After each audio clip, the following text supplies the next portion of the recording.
Hello students, स्वागत करता हूं फिर से आप सभी का आपके चैनल अमित इंग्लिश स्टडी में। स्टूडेंट्स, आज का जो वीडियो है सबसे ज़्यादा अलग और हटके होने वाला है, क्योंकि आज के वीडियो में हम आपको कुछ पढ़ना या लिखना नहीं सिखाने वाले हैं।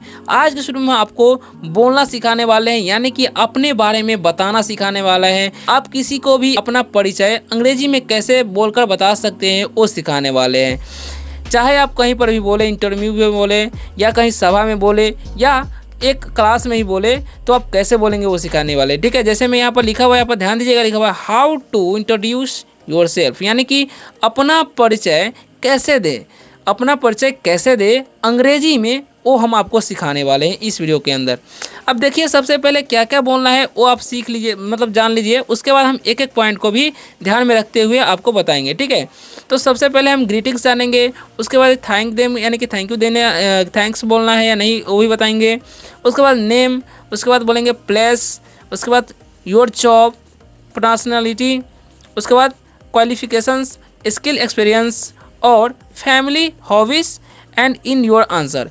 इतने 11 पॉइंट है। ये अगर आप लोग जान लेते हैं तो आपको कहीं पर भी इंट्रोडक्शन देना हो आप आसानी से दे पाएंगे बिना हिचक के। ठीक है, तो चलिए स्टार्ट करते हैं। और सबसे पहला नंबर पर हम लोग ध्यान देते हैं कि क्या है। ठीक है, तो जैसा कि मैंने आप सभी को पहले ही बता चुका हूं कि सबसे पहले हमारा क्या आता है, ग्रीटिंग्स आता है। क्या आता है? ग्रीटिंग्स। तो ग्रीटिंग्स में एक्चुअल में होता क्या है वो समझ लिए, है ना। तो यहाँ पर ग्रीटिंग्स है। ग्रीटिंग्स का मतलब क्या होता है? ग्रीटिंग्स का मतलब होता है अभिवादन। क्या होता है?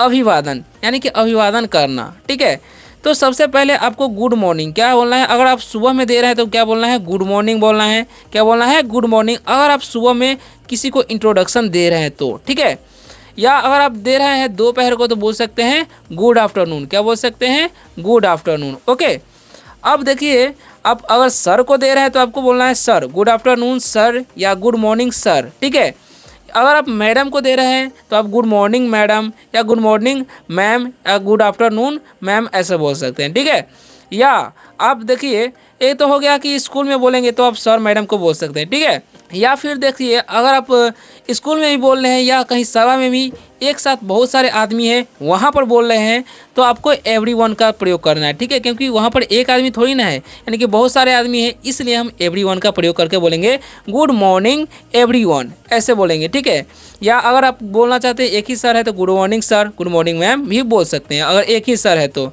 ओके, तो इसका भी आपको ध्यान रखना है। अब जान लेते हैं कि हमें क्या नहीं बोलना चाहिए। तो हमें डोंट से, यानी कि कुछ नहीं, जो है नहीं बोलना चाहिए वो क्या है, जैसे में हाय, हेलो, हे, ये सब आपको नहीं बोलना है। ठीक है, हाय, हेलो, हे इंट्रोडक्शन देते समय आपको नहीं बोलना है। ठीक है, तो इसका आपको ध्यान रखना है। ओके, अब आगे बढ़ते हैं। अगला पॉइंट हमारा क्या है वो सीखते हैं।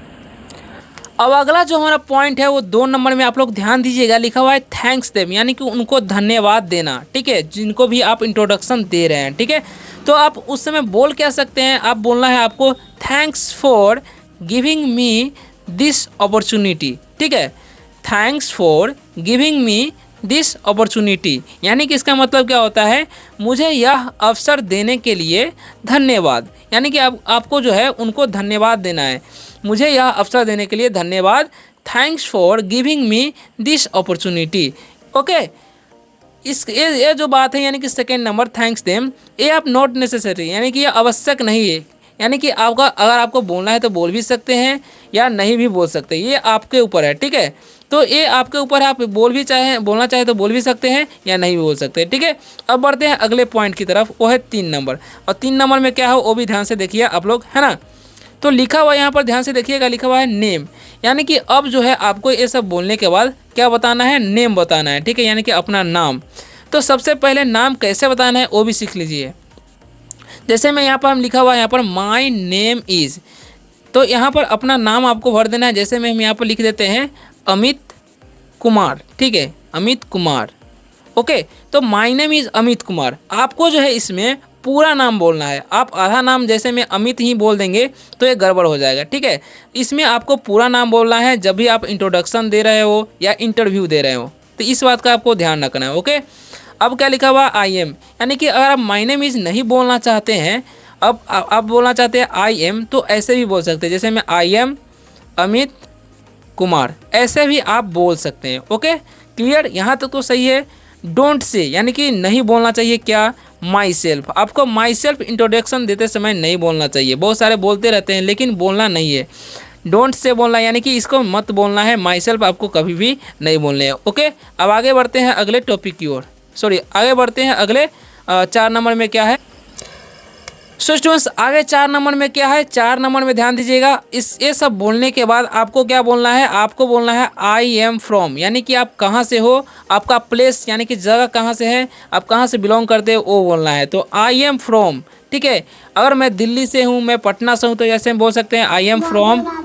तो आई एम फ्रॉम क्या बोलेंगे हम, तो देखिए आई एम फ्रॉम कब बोलना है, जब अपना जगह के नाम बताना चाहते हैं कि आप कहाँ से हो, ठीक है। तो आई एम फ्रॉम यानी कि अगर मैं पटना से हूँ तो बोलेंगे आई एम फ्रॉम PATNA, यानी कि पटना से हूँ तो पटना बोलेंगे। आप जहाँ से भी बिलोंग करते हैं वहाँ बोल सकते हैं I am from Patna, I am from Delhi, ऐसे बोल सकते हैं, ठीक है।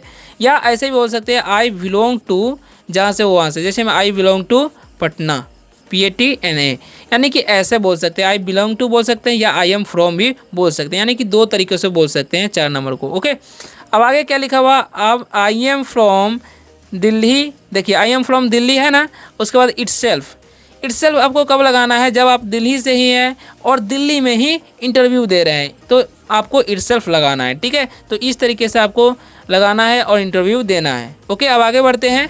अब क्या है, अब ध्यान दीजिएगा 5 नंबर में लिखा हुआ योर जॉब, यानी कि आपकी नौकरी, यानी कि आप क्या करते हैं, कौन सा नौकरी करते हैं उसके बारे में बता सकते हैं इसके बाद। तो जैसे मैं यहाँ पर लिखा हुआ IMA, जैसे मैं क्या करता हूँ वो भी बोल सकता हूँ, ठीक है। तो इसका प्रयोग कब करना है, जैसे में आप अगर बिजनेसमैन हैं या कोई नौकरी करता है तो उसका भी लिख सकते हैं। जैसे में अगर आप योर जॉब यानी कि IMA बिजनेसमैन यहाँ पर लिख सकते हैं BUSINESS, ठीक है। IMA बिजनेसमैन, अगर ओके, तो ये आपको अपने जॉब में योर जॉब में बोल देना है, ठीक है। यहाँ पर आर जो छूट गया था, मिसप्रिंट हो गया था, ठीक है। तो योर जॉब यानी कि 5 नंबर को ऐसे आपको बोल देना है, ठीक है। अब 6 नंबर में क्या है वो ध्यान दीजिएगा, लिखा हुआ है पर्सनालिटी, यानी कि इसका मतलब होता है अपना व्यक्तित्व, आपका कैसा व्यक्तित्व है वो भी आपको बताने हैं। ओके, जैसे मैं यहाँ पर लिखा हुआ IM या IMA या एन का प्रयोग करके भी आप बोल सकते हैं। तो यहाँ पर I am open minded person बोल सकते हैं, आई एम ओपन माइंडेड, ठीक है। यानी कि ऐसा बोल सकते हैं कि मैं खुले विचारों का हूँ, I am open minded, okay, ऐसा बोल सकते हैं। या ऐसा भी बोल सकते हैं हम, या I am an open minded person, ठीक है। यानी कि मैं एक खुले विचारों का व्यक्ति हूँ, ऐसा भी बोल सकते हैं। ओके, अब आगे बढ़ते हैं अगले की तरफ। तो देखिए क्वालिफिकेशन आ गया 7 नंबर में, आपको क्वालिफिकेशन बताने हैं। तो क्वालिफिकेशन मतलब क्या होता है, योग्यता, यानी कि आपकी योग्यता क्या है। जैसे मैं यहाँ पर लिखा हुआ आई एम इन क्लास 5 में है तो 5 बोल देंगे, 6 में तो 6 बोल देंगे, ठीक है। या अगर आपको बोलना है, देखिए I am in class 8th, क्या बोलना है 8th, तो यहाँ पर स्टैंडर्ड लगा देना है। क्या लगा देना है, स्टैंडर्ड लगाना है, आपको स्टैंडर्ड लगा देना है, ठीक है। तो ये आपको ध्यान रखना है, अगर आप यहाँ पर 8th लगाते हैं तो आपको स्टैंडर्ड लगाना पड़ेगा। ओके, अब आगे बढ़ते हैं। आगे क्या लिखा हुआ, आई एम इन, देखिए आई एम इन BA में है तो क्या बोल सकते हैं, BA पार्ट, या बोल सकते हैं आप BA first year second year बोल सकते हैं, ठीक है। तो BA सेकेंड ईयर, ठीक है, या फर्स्ट ईयर है तो फर्स्ट ईयर बोल सकते हैं। ओके, तो अब आगे बढ़ते हैं अगले पॉइंट्स की तरफ। तो अगला पॉइंट है हमारा 8 में, स्किल्स एंड एक्सपीरियंस, यानी कि गुण और आपके अंदर जो एक्सपीरियंस है, अनुभव है, उनको बारे में बताना है, ठीक है। तो अगला पॉइंट में जैसे मैं यहाँ पर लिखा हुआ है IMA, तो अगर आप जैसे में इंट्रोडक्शन दे रहे हैं कहीं पर और अगर इंटरव्यू में जा रहे हैं, ठीक है, तो उस समय ये काम आएगा। तो इंटरव्यू में अगर आप एक्सपीरियंस नहीं है किसी काम, पहली बार इंटरव्यू दे रहे हैं, कोई काम नहीं सीखे हैं, तो आप क्या बोल सकते हैं, फ्रेशर, क्या बोल सकते हैं, फ्रेशर बोल सकते हैं। ओके, तो IMA फ्रेशर, ओके। या आप किसी काम में मतलब कर चुके हैं, एक्सपीरियंस है, कोई फिर से दोबारा इंटरव्यू दे रहे हैं, तो आई हैव क्या बोल सकते हैं, 3 इयर्स 2 इयर्स, ठीक है। आई हैव ऐसे बोल सकते हैं 3 इयर्स या 2 इयर्स, जैसे जितना साल का आपको एक्सपीरियंस हो। तो जैसे मैं 2 इयर्स का है तो बोल सकते हैं 2 इयर्स एक्सपीरियंस, ठीक है। तो ऐसे आप बोल सकते हैं, इन जो भी काम में है वैसे लगाकर बोल सकते हैं। ओके, अब अगला 9 पॉइंट पर देखिए क्या लिखा हुआ है, फैमिली, यानी कि अपने परिवार के बारे में भी आप बता सकते हैं। जैसे मैं यहाँ पर लिखा हुआ है, अगर आप कहीं पर और पर इंट्रोडक्शन दे रहे हैं तो ठीक है। तो I live in a nuclear family, क्या बोलना है आपको, न्यूक्लियर फैमिली, ठीक है। ऐसे में आप छोटे से परिवार से तो न्यूक्लियर फैमिली बोल सकते हैं, न्यूक्लियर फैमिली, ठीक है, न्यूक्लियर फैमिली, ओके। और अगर आप किसी बड़े फैमिली से है तो जॉइंट फैमिली से है, बड़े फैमिली से है तो क्या बोल सकते हैं, जॉइंट फैमिली, क्या बोलना है, जॉइंट फैमिली, ओके।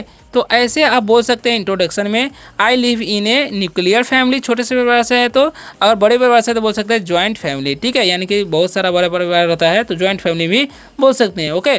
तो आप देखिए, अब इसमें बोलना है दे आर, कितने सदस्य हैं, they are 4 members, they are 4 members in my family, ठीक है। तो ऐसे आप बोल सकते हैं there are 8 members in my family, 5 members in my family, ऐसे सेंटेंस बनाकर आप बोल सकते हैं, ओके। अब आगे बढ़ते हैं।